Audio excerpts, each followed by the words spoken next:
She woke to the faint hum of passing cars, body curled against the cold metal of the swing set's frame. The playground was deserted at this hour, empty slides and silent seesaws casting long, silent shadows under a pale streetlight. Her coat was thin, threadbare at the sleeves, but she barely felt the chill. Sleep clung to her like a memory reluctant to let go.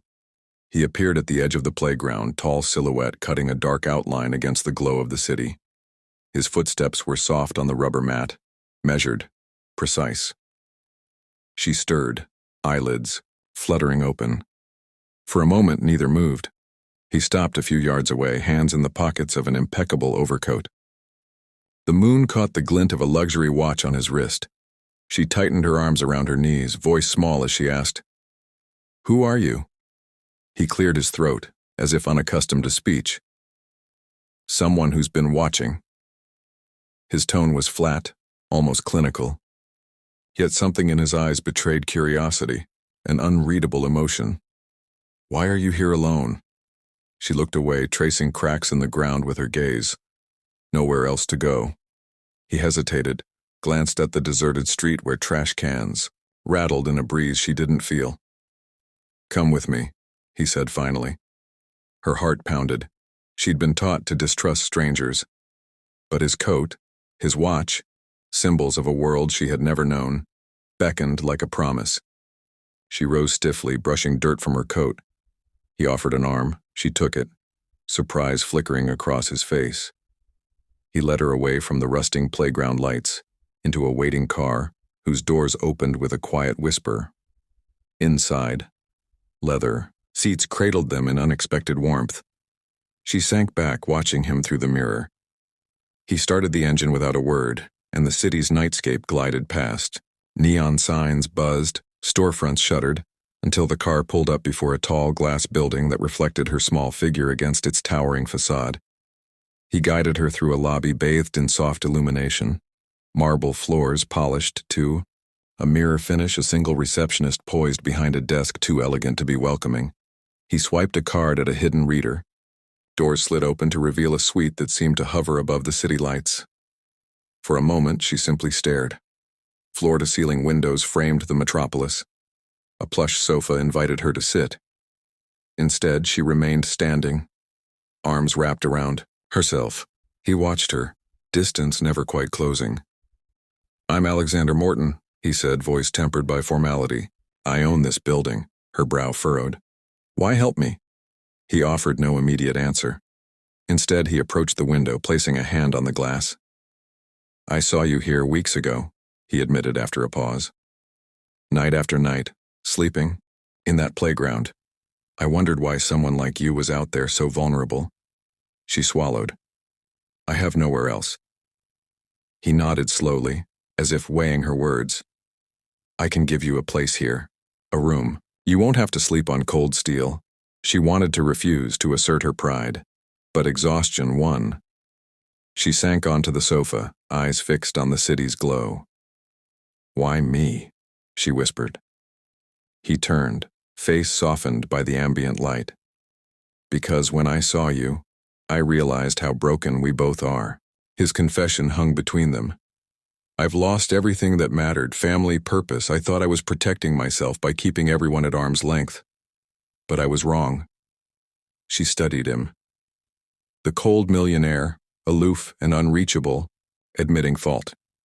"Doesn't seem like you're so cold." He managed a small, rueful smile. "Only where it mattered." He paused. "Let me make this right, for both of us." Days passed in a blur of new routines. He arranged for her a modest apartment on a lower floor, close enough that she could step onto a balcony and breathe in the city's pulse. He had groceries delivered, fresh bread, fruit, milk.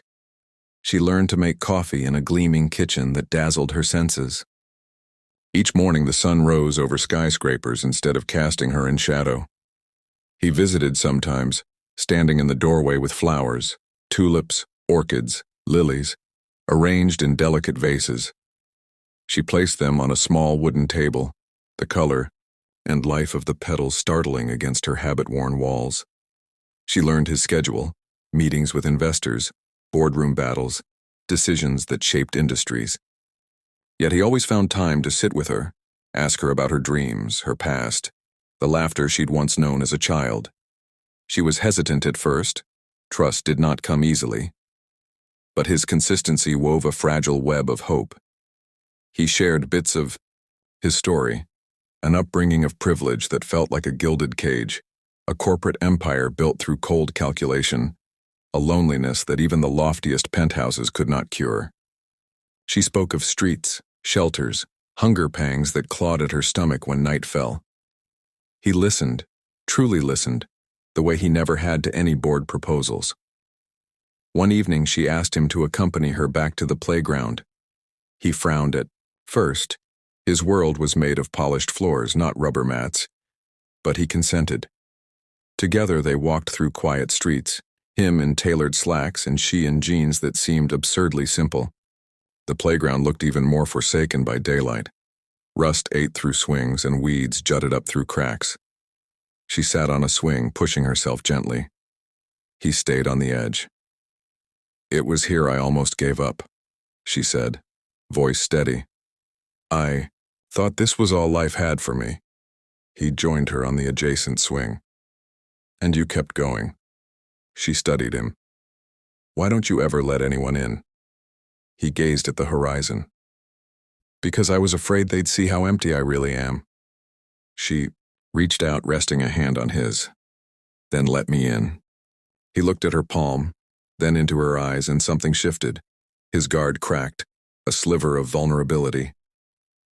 "All right," he whispered. They swung in silence, the world awakening around them, the distant honk of a bus, a dog barking, the sun lifting into the sky. In that simple moment, broken by the gentle rhythm of childhood playthings, two souls began to mend.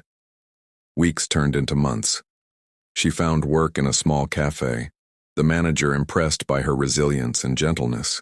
He celebrated her first paycheck as though she'd won a marathon, whisking her to a modest restaurant where she laughed at his attempts to navigate tipping culture. He accompanied her to family visits, long-lost relatives who welcomed her with open arms and tearful embraces. He watched her rediscover herself, the way her eyes lit up when she described a good book, how her laughter could fill a room, the gentle kindness that made patrons in the cafe linger for her warmth.